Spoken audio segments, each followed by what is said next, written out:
laugh at my vexation when you hear the various calamities that have befallen me.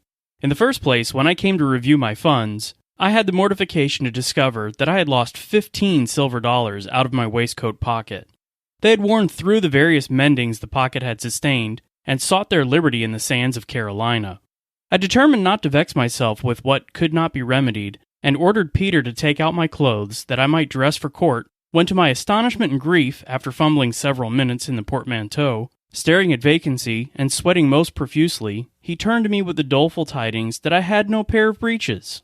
You may be sure this piece of intelligence was not very graciously received.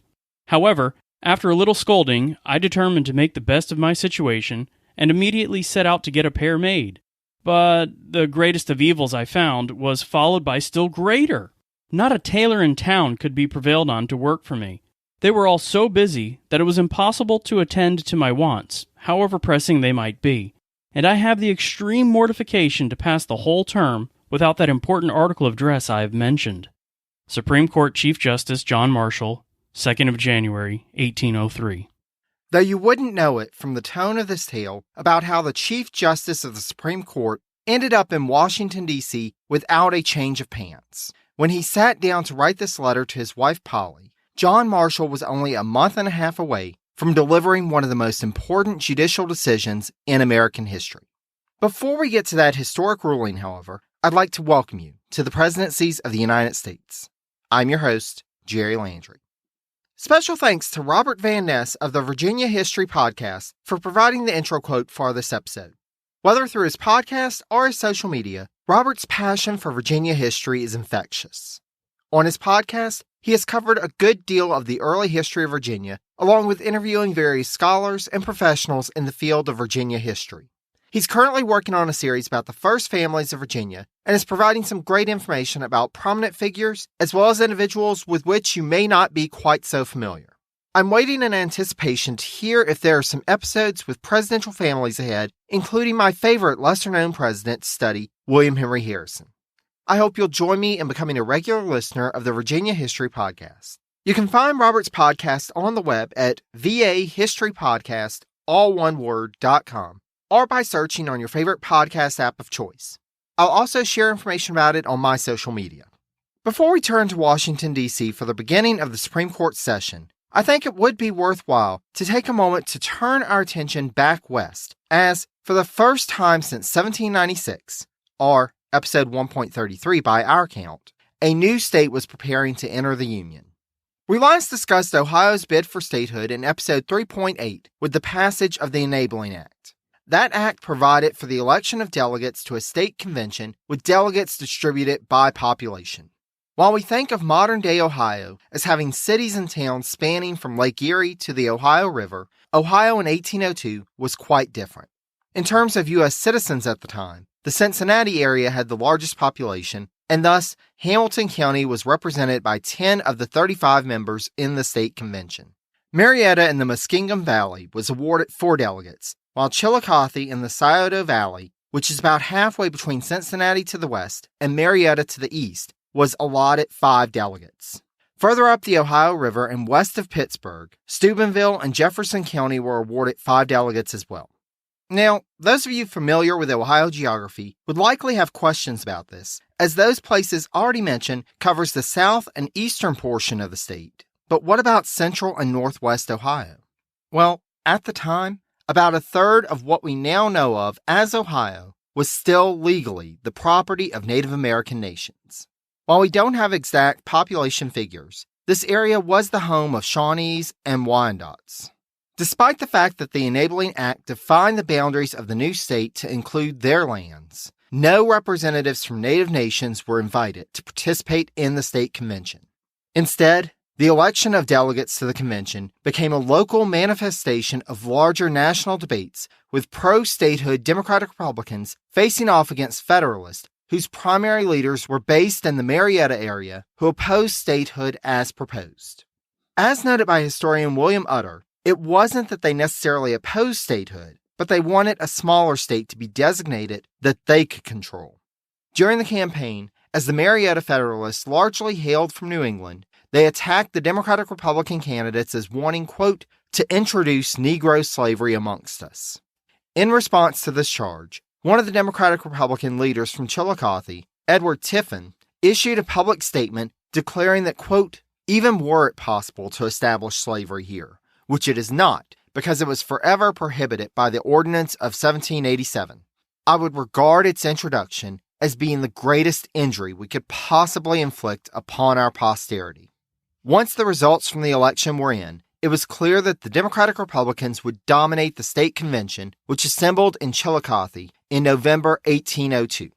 Now, I won't go into too much detail of this convention's proceedings, but we do need to take a moment to consider the convention's third session, in which the governor of the Northwest Territory, Arthur St. Clair, addressed the body. As discussed back in episode 3.8, Democratic Republicans from the Northwest Territory had been working to get Jefferson to dismiss St. Clair for a while. But since the administration assumed that statehood was just around the corner, there didn't seem to be much point. There was no way St. Clair would be elected governor of the new state, so why not just let him serve out what time remained in his soon-to-be non-existent role? Jefferson and his administration did agree to the validity of some of the charges that St. Clair had abused his authority, and thus, Secretary of State Madison wrote to St. Clair on June 23, 1802, asserting that, quote, although he is disposed to view with much indulgence the transactions of an officer who has stood in so many honorable and interesting relations to his country, he, i.e., President Jefferson, has judged it indispensable that his particular disapprobation should be expressed to you. Surely that would give him the hint to just keep his mouth shut and his hands clean until it came time to leave office, right? Oh no, dear listener, not Arthur St. Clair. St. Clair's enemies in the convention considered, quote, denying him the privilege of speaking. But as Nathaniel Massey is reported as saying, they decided that their best course was to, quote, give him enough rope, and he will hang himself. Thus, St. Clair used his address to the convention to attack the Enabling Act and the U.S. Congress.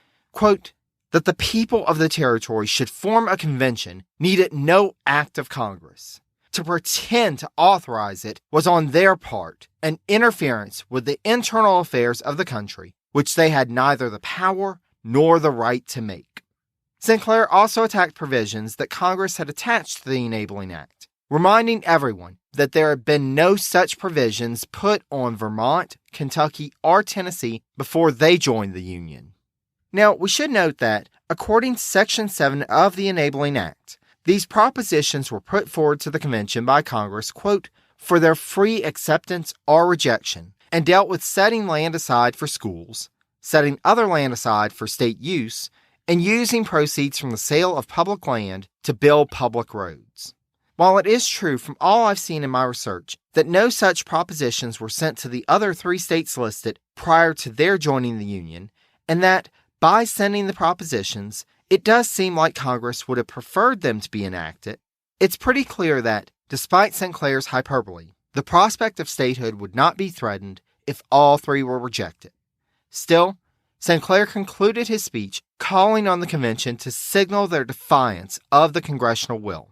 As can be expected, a copy of the speech was quickly sent to Jefferson.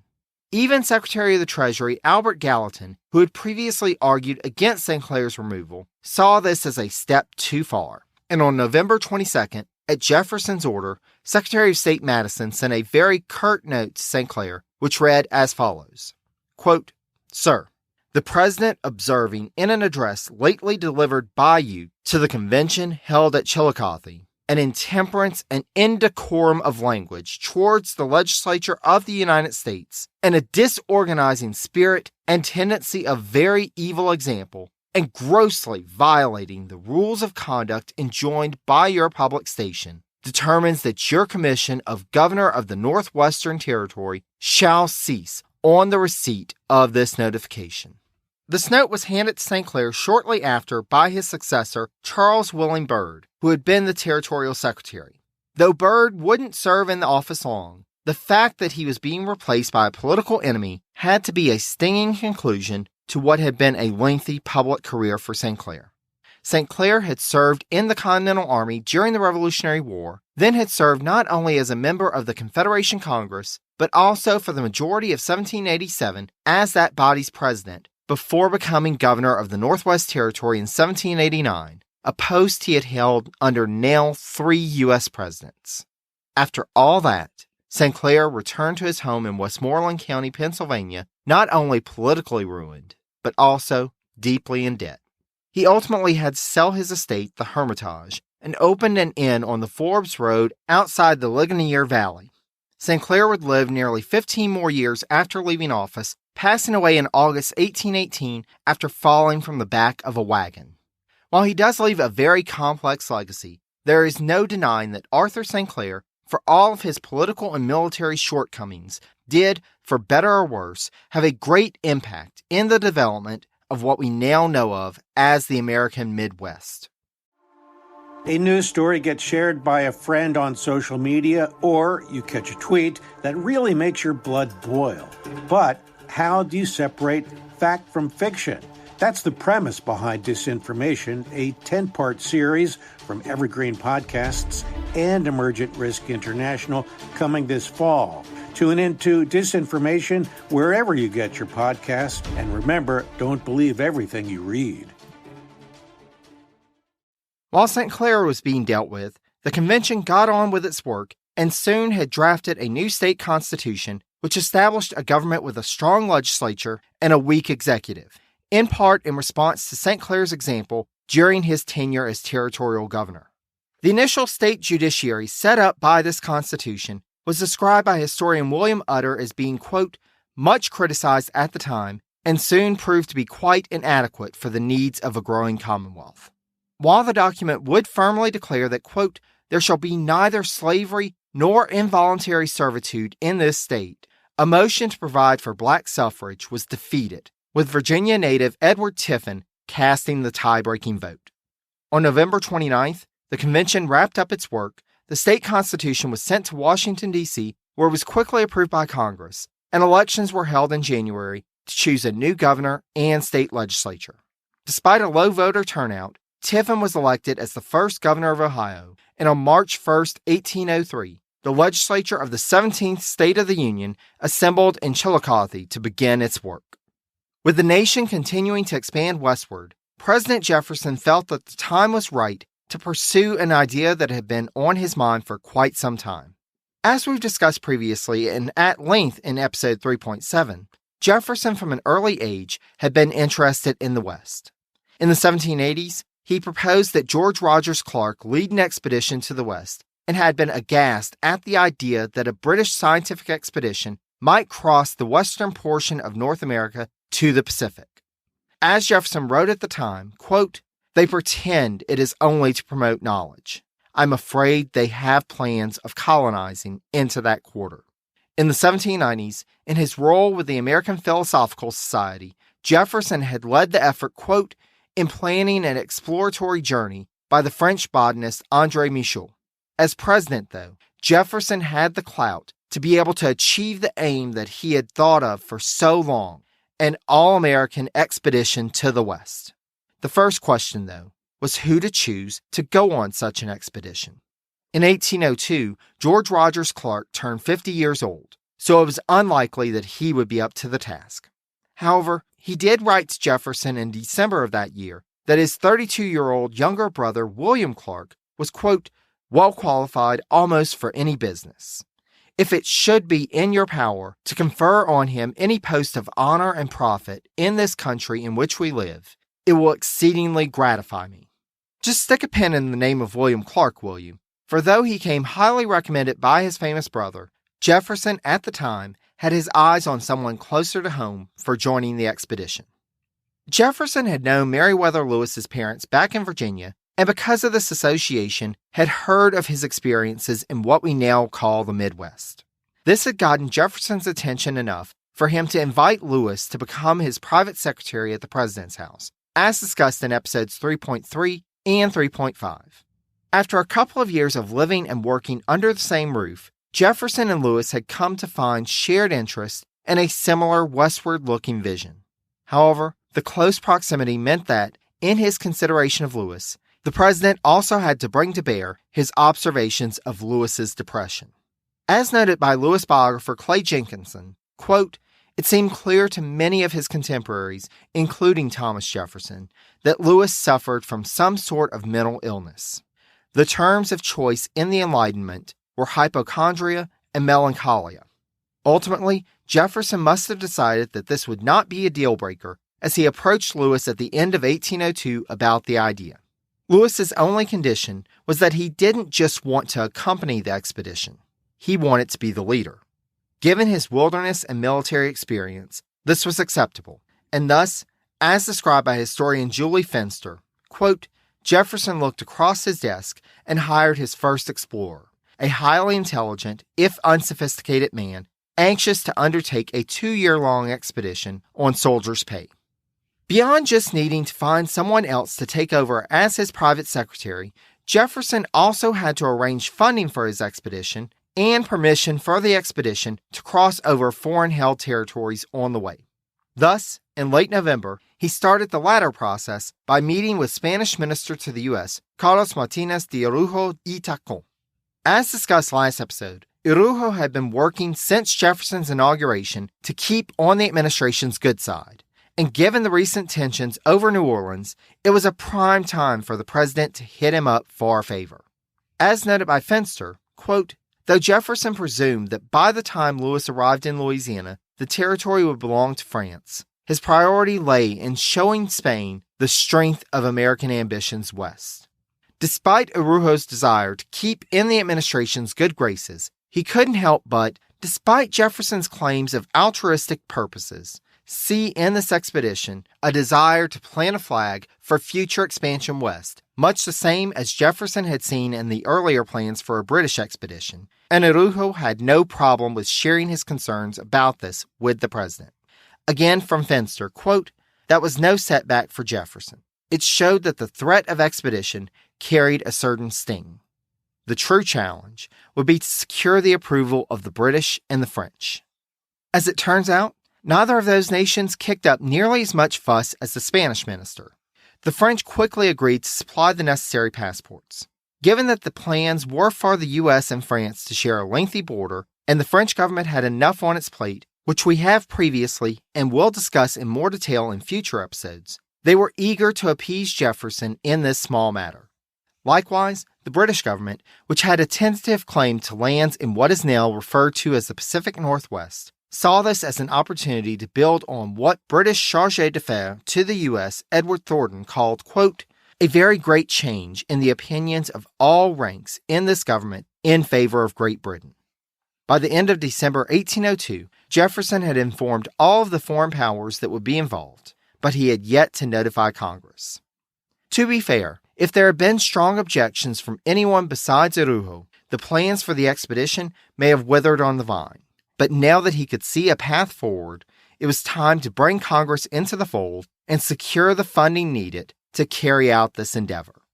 Thus, on January 18, 1803, only a few days after his nomination of James Monroe for his special diplomatic mission to resolve the New Orleans situation, Jefferson sent a confidential message to both the House and the Senate, which started on the subject of trade with native nations.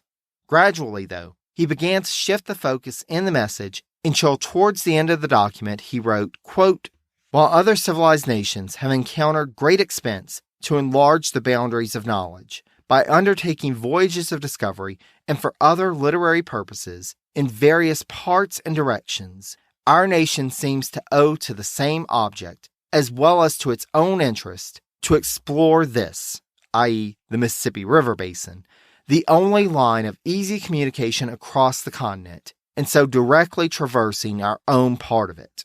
The interest of commerce placed the principal object within the constitutional powers and care of Congress, and that it should incidentally advance the geographical knowledge of our own continent cannot but be an additional gratification.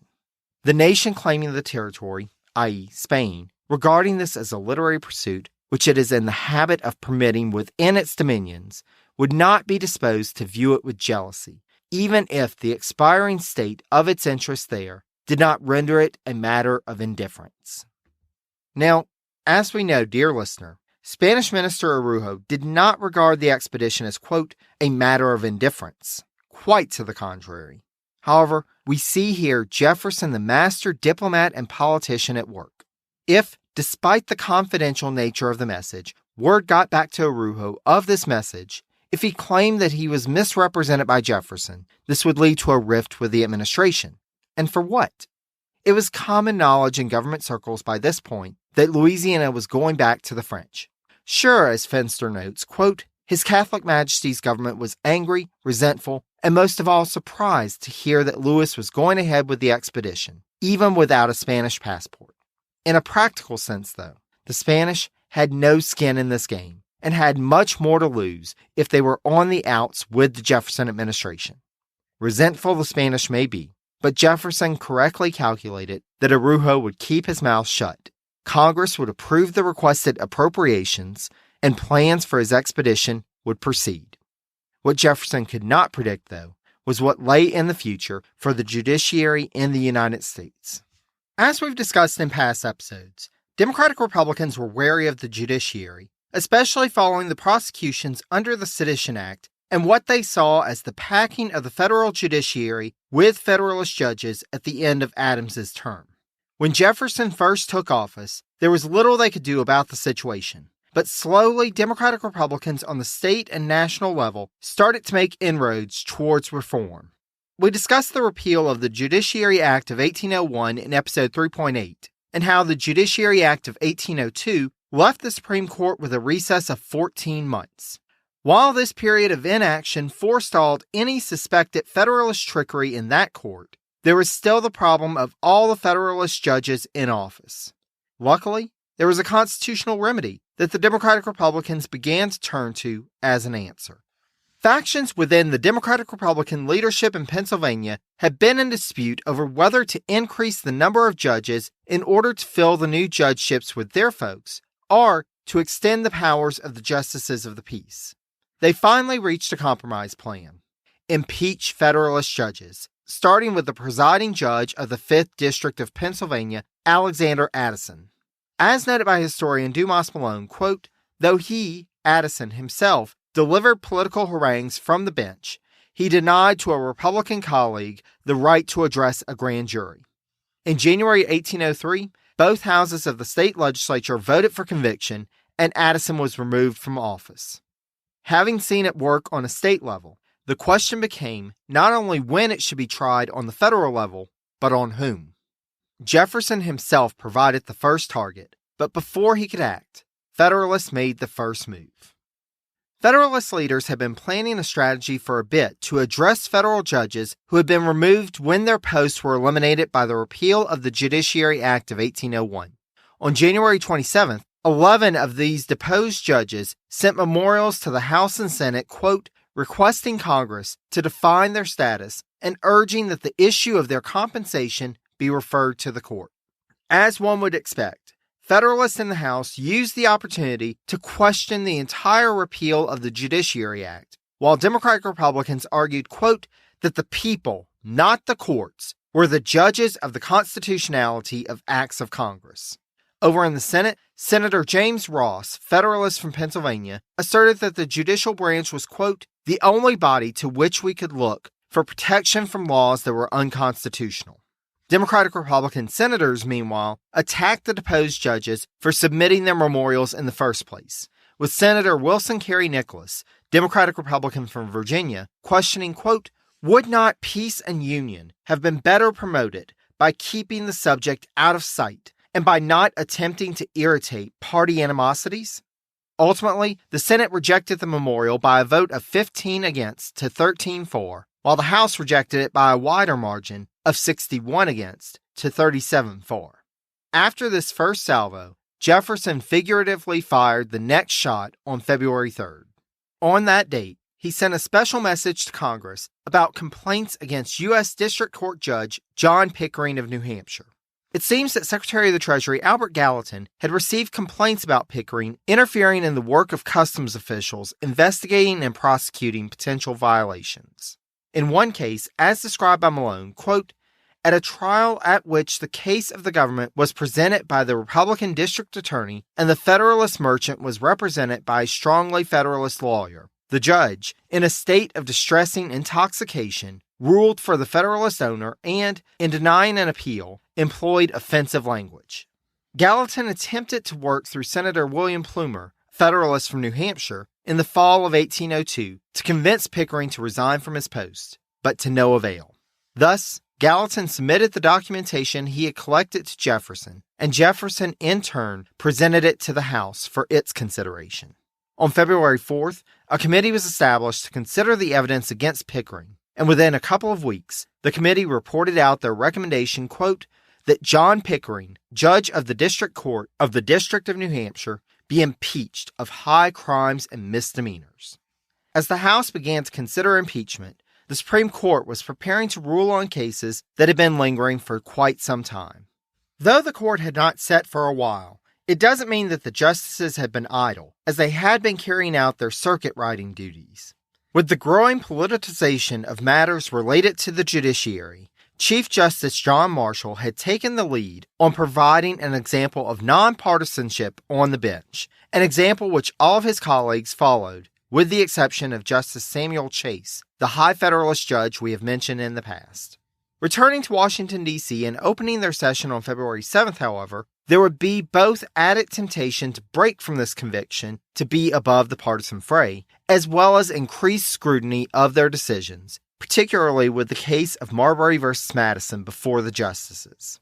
As we left the case in episode 3.8, an order had been sent to Secretary of State James Madison to explain his action in not delivering the commissions to William Marbury and other officials that had been confirmed by the Senate to various posts just prior to Jefferson's coming to office. Despite having longer than they had originally envisioned, Madison opted not to respond and had not provided any requested information to the plaintiff. Thus, on January 28th, Senator John Howard, Federalist from Maryland, introduced a request from Marbury and his associates in the Senate, quote, for a certified copy of the Senate's Executive Journal from March 1801, attesting their confirmation as justices of the peace. As can be expected, Democratic-Republican senators leapt on this request, quote, as an unwarranted attempt to assail the president. The request was rejected by a vote of 15 against to 13 for. Thus, when former Attorney General Charles Lee began to lay out Marbury's case before the court on February 10th, instead of documentation, he called on testimony from the chief clerk of the State Department and his assistant to have them confirm that the nominations had in fact been sealed and ready to deliver. The clerk, however, claimed to have, quote, no direct knowledge of the Justice of the Peace Commissions, and his assistant, while he had seen them, could not attest to what had happened to them. As noted by historian Gene Edward Smith, Lee could have gone the route of calling for the testimony of the Secretary of State who would affix the seals to the commissions himself, namely Chief Justice John Marshall. Instead, he opted to call Attorney General Levi Lincoln as his next witness. As you may recall, Lincoln served as acting Secretary of State until Madison arrived in Washington, D.C. However, since he was the current Attorney General and an officer of the Supreme Court, Lincoln asked whether he was in fact required to testify, and if so, if he could see Lee's questions in writing and have time to consider his response prior to testifying before the court. Marshall granted the latter request, and after the court reviewed the 4 questions Lee had submitted, ruled that Lincoln should respond to them, but granted him leeway in terms of time to consider his response and reminded him that he, quote, need not disclose anything that was confidential and that he certainly need not incriminate himself. On February 11th, Lincoln took the stand and testified, quote, that he could not say what had happened to the commissions because he did not know whether Secretary Madison had ever had possession of them. As noted by Smith, quote, with considerable tact and a great deal of understanding, the Chief Justice and the Attorney General had avoided the collision the High Federalists were trying to engineer. In requiring that Lee put his questions in writing, the court had preempted the possibility of a dramatic interrogation of Lincoln that would undoubtedly have fanned the flames of partisanship. Lee's final submission to the court was an affidavit from Chief Justice Marshall's own brother, James Marshall, confirming that he had seen the commissions in the Secretary of State's office and, after unsuccessfully attempting to deliver some of them, had returned them to the State Department. With that, Lee concluded his case, and Marshall asked Attorney General Lincoln if he would like to make arguments. Without any direction from Madison, Lincoln opted to make no statement before the court for the defense. As Marshall wanted to give a fair opportunity to the defense, he opened the floor up and announced that the court, quote, would attend to the observations of any person who was disposed to offer his sentiments. Hearing only crickets, Marshall then moved that the court would rule later and move forward with other business. It took the court 2 weeks to deliberate. Granted, part of the delay came from Justice Chase falling ill, but as the justices roomed in the same boarding house, they were still able to meet there to keep Chase from having to get out. If you'll indulge me on a quick tangent, dear listener, I learned something while researching this episode that I had wondered about for a bit. For their 1803 session, the justices did not lodge at Conrad and McMunn's like before, which, as you'll recall, is where Jefferson stayed around his inauguration before he moved into the president's house. Though I've seen that boarding house referenced in numerous books over the years, I never learned what happened to it until doing this research. The reason the justices opted for Stell's Hotel in 1803 is that Conrad and McMunn's had been destroyed in a fire. Also, extra trivia fact, Stell's Hotel was located where the Library of Congress building stands today. Anyway, I digress. It took the court a couple of weeks to decide how to proceed.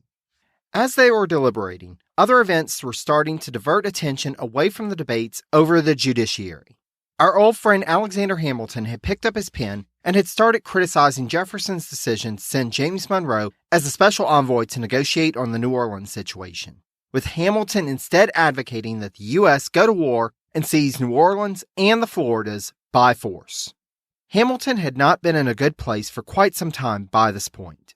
In November 1801, his eldest son Philip died from injuries sustained in a duel, and despite the birth of his eighth child, named Philip in honor of his brother, in June 1802, as noted by historian Ron Chernow, quote, after Philip's death, Hamilton tumbled into a bottomless despair, and his, quote, views seemed to emanate from some gloomy recess of his mind. Despite his grief and depression, Hamilton continued to involve himself in politics and planned a comeback for himself.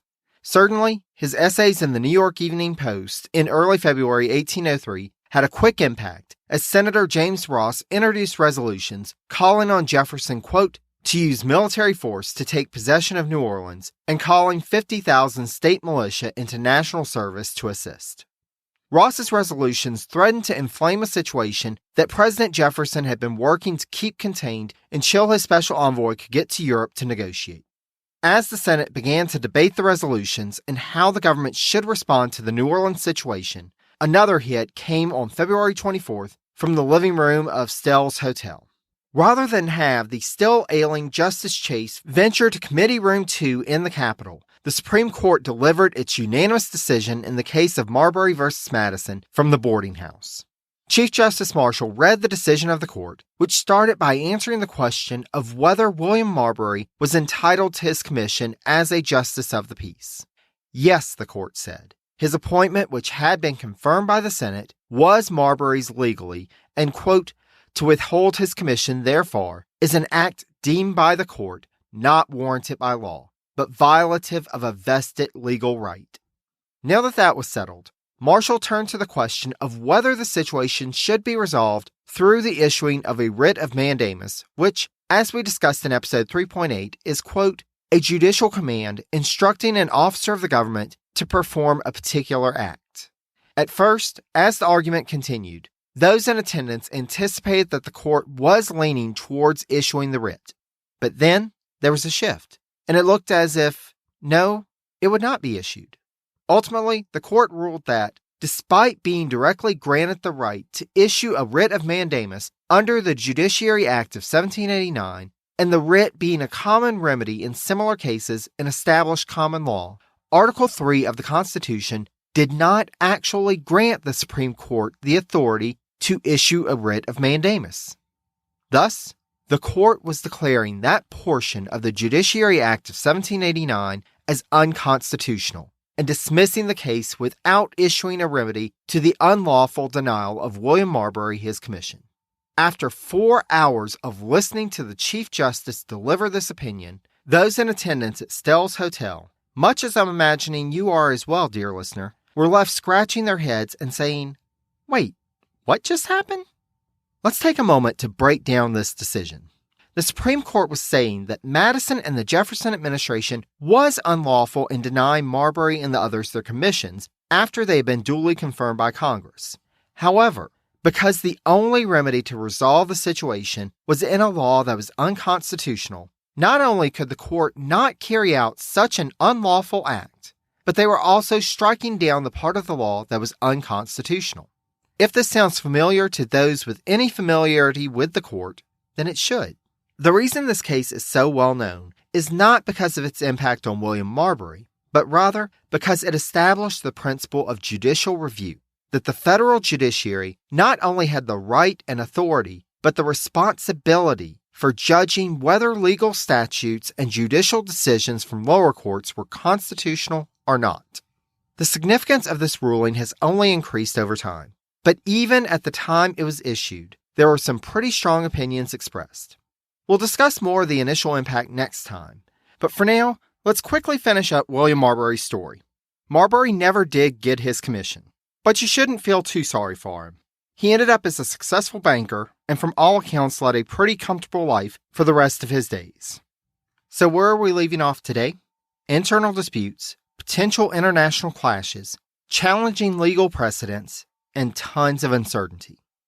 I hope you'll join us next time as Jefferson and his administration try to sort through all of this in an episode I'd like to call Changes. Until then, I'd like to thank Robert again for providing the intro quote for this episode. Be sure to check out the Virginia History Podcast once you're done with this episode. I'd also like to give a special thanks to the Itinerant Band for allowing us the use of clips from Jefferson and Liberty for the intro and outro music.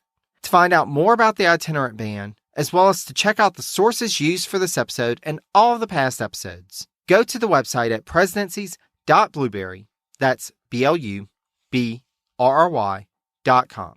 You can also learn on the website all the ways that you can subscribe to the podcast and the ways that you, yes you, dear listener, can help to support the podcast. Thanks to all of you who have left ratings and reviews. Those are a great way to let others who are looking for a new podcast know why they should check out this one.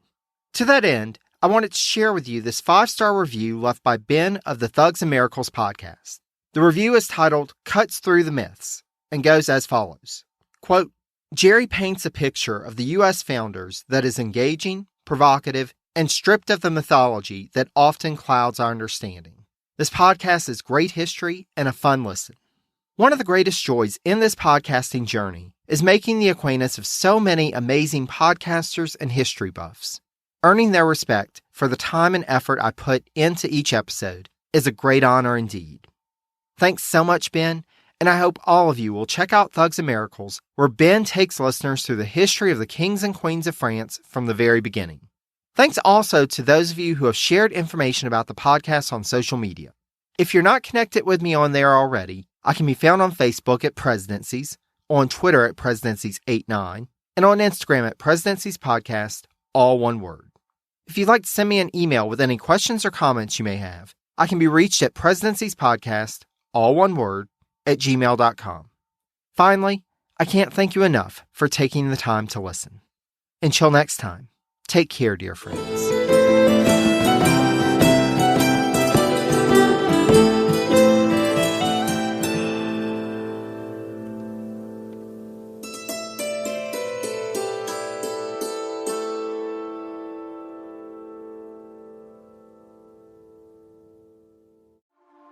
A news story gets shared by a friend on social media, or you catch a tweet that really makes your blood boil. But how do you separate fact from fiction?